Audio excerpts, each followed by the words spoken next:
Greetings and welcome to another Pokemon 2019 or Pokemon Journeys the Series anime video. In this video I want to talk about Ash's next opponent. Who could Ash battle next? The idea for this video actually came from one of my subscribers who left a comment on one of my previous videos asking me who I thought Ash would battle next, and that I could either make a video on the subject or I could just reply to the comment with my answer. Now at first I was like, man, I have no idea who Ash's next opponent might be, because there really wasn't any concrete evidence that could provide an answer to this question. So I was just going to reply to the comment saying I have no idea who it could be, but this is who I want it to be. However, I gave it some thought, and I realized that there is some evidence that can point to who Ash might battle next. There is enough evidence, in fact, for me to make a speculation video on. Therefore, I decided to make this video. Since this is a speculation video, do take what I say with a grain of salt, because in the end, I could be wrong. But let's get to it, shall we? So there are a couple of things that I can say for sure about Ash's next opponent. The first is that Ash's next opponent will be someone that is in the Ultra class. Because Ash is in the Ultra class and in the Pokemon World Coronation Series, you can only battle opponents in the same class as you. Now Ash is almost in the Master class, and in the past, Ash's rank has increased off-screen between episodes. But he has never gone up a class off-screen, so he still has at least one more battle in the Ultra class, therefore his next opponent will definitely be in the Ultra class. Now this does not really narrow it down since anyone can be in the Ultra class. Well, anyone that is skilled enough, that is, so Ash's next opponent will be someone that is strong. Strong enough to be in the Ultra class. This still does not really narrow it down though, but it does at least make the pool of potential opponents slightly smaller. The next thing that I can say for sure about Ash's next opponent is that it will be someone important / significant. Meaning that it won't be some random trainer that we have never seen or heard of before. Ash's next opponent will be either a gym leader, Elite Four member, rival, or champion that will either return to the anime in the future or that will be introduced to the anime in the future. At first, Ash's opponents were mostly random trainers, several of which did not even have a name. However, recently all of Ash's opponents have been important and notable characters, and I doubt that they will go back to random opponents, especially since Ash is almost in the Master class. His last battles in the Ultra class must be amazing, and so worthy opponents are needed for such battles.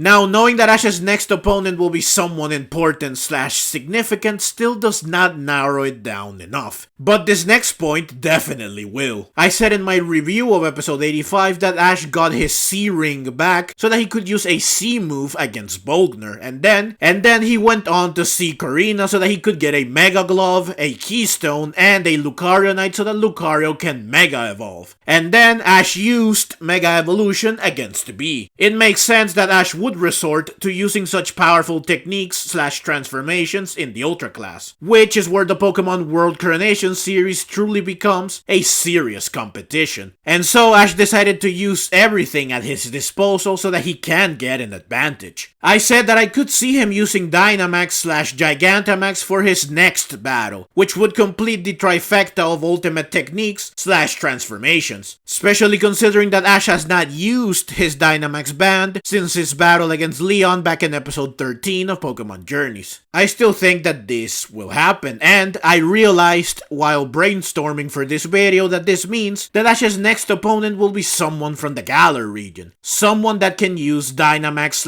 / Gigantamax as well, so that it can be a proper battle between two giant Pokemon. Or at the very least, the battle must take place in the Galar region so that Dynamaxing / Gigantamaxing is possible. And if the battle is going to take place in the Galar region, then it's likely that Ash's next opponent will be someone native to the region. Sure, someone that is not from the Galar region can still get their hands on a Dynamax band, and they can still go to the Galar region for a battle, which is what Lance did in episode 12 of Pokemon Journeys. But considering that Pokemon Sword and Shield are still the latest generation of games, I would think that they would rather have someone from the Galar region be Ash's next opponent in this case. So, based on this, Ash's next opponent will be a gym leader, rival, or significant character that is from the Galar region. This does narrow down the list of potential opponents significantly, but it still does not narrow it down to one person. Now this is as far as my theory goes. Ash's next opponent will be a significant / notable / important character that is strong and skilled enough to be in the Ultra class, and someone that is native to the Galar region because Ash will use his Dynamax band in his next battle. But I can't narrow it down to just one person. However, I did think of something else, something that can help narrow the list of potential opponents down even more. So far, most of Ash's battles in the World Coronation Series have given his Pokemon a chance to shine, grow, and develop. Ash's battle with Korrina gave Riolu the inspiration to get even stronger, and this battle planted the seed that would lead to Ash and Lucario's quest for Mega Evolution in episode 84. Ash's battles against Bea all gave Riolu / Lucario the chance to test its strength, and the motivation to become even stronger, which culminated in Lucario's Mega Evolution and in Lucario's victory over Grablocked and Machamp, which ultimately led to Ash's first victory over Bea. So Lucario has definitely grown and developed a lot thanks to all the battles it has participated in thus far. Ash's battle against Iris allowed Dragonite to learn Draco Meteor, and thanks to Iris's power to understand dragons, she learned that Dragonite was battling without really enjoying itself, because it loves Ash so much that it wanted to battle well for Ash's sake. Iris told Dragonite to relax, and so Dragonite was able to finally battle while having fun. Ash's battle against Gemba, or Dozer as he is known in English, showed the immense strength that Farfetch had at the time, but it also showed that Farfetch had a fatal flaw. A flaw that was exposed even more when Ash battled Rinto the first time. A battle that ended in Farfetch and Ash's defeat. It was this defeat that made Ash and Farfetch train even harder, which led to their meeting with Wikstrom, which ultimately led to Ash and Farfetch finally battling as one. And then Ash's second battle with Rinto was what allowed Farfetch to finally evolve into Sirfetch, after proving that it had the chivalry worthy of a knight. So, Dragonite, Lucario, and Sirfetch have all grown and developed greatly because of the intense battles they have fought thus far. However, Gengar and Dracovish have not received this treatment yet. Dracovish has only used 3 moves thus far, meaning that it still has another move that it has not used yet, or it has an empty slot, meaning that it can learn another move. And Dracovish has only been used in 1 battle thus far. So Dracovish definitely has a lot of room for growth and development, but considering that Dracovish is the latest addition to Ash's team, I can forgive the fact that Dracovish has not received that much focus. Gengar, however, has been around for a long time. Ash caught Gengar back in episode 16, and Gengar has not received much attention, at least when compared to the rest of the team except for Dracovish. Gengar has not learned any new moves, nor has it really grown or developed as a character or as a fighter. And to make matters worse, Gengar was defeated easily and without doing much in 2 of the 3 battles that Ash has used the Gengar in thus far. So Gengar has not been able to do much to help in battle either.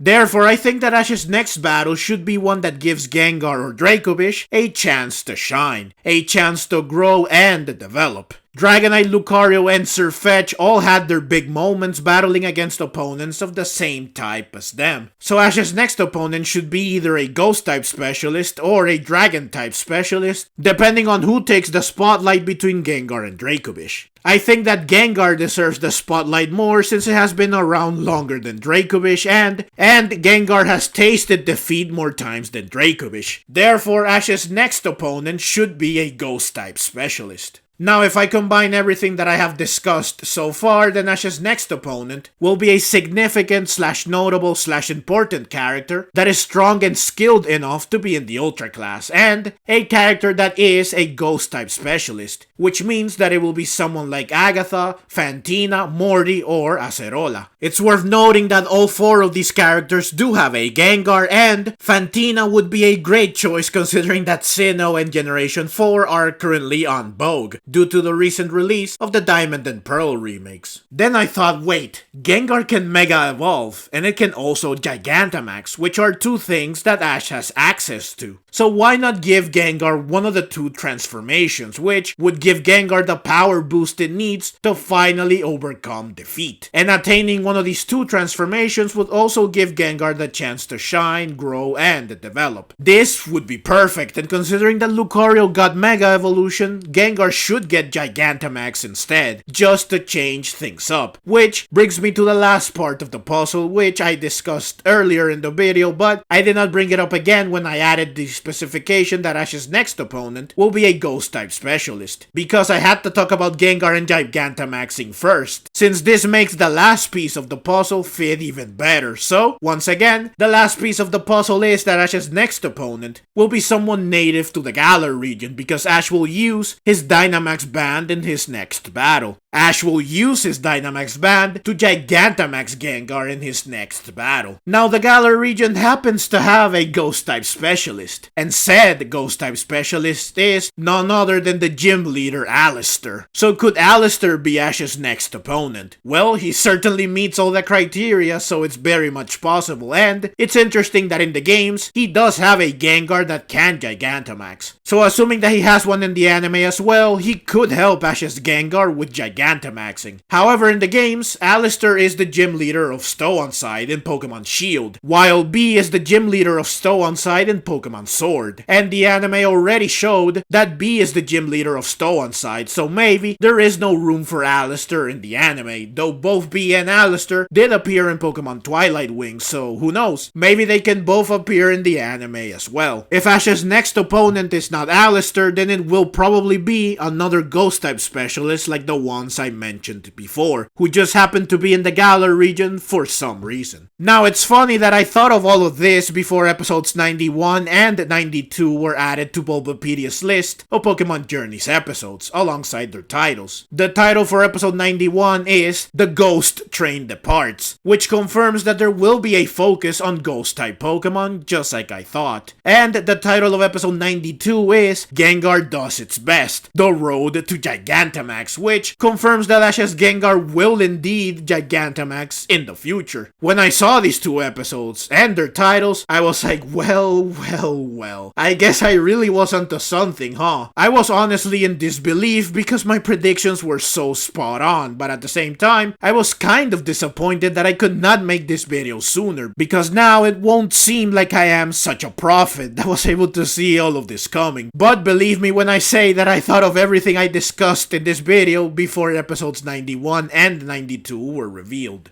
Also, I must add this now after recording the video. It was confirmed that Alistair will indeed appear in episodes 91 and 92, and that he will be a mentor to Ash and Gengar when it comes to Gigantamaxing, just like I expected. It really bothers me that I could not upload this video sooner. Now, it has not been confirmed if Alistair will battle Ash, so this video still does have value in that Ash's next opponent may be Alistair like I thought, or it might be another Ghost-type specialist, which is my other conclusion.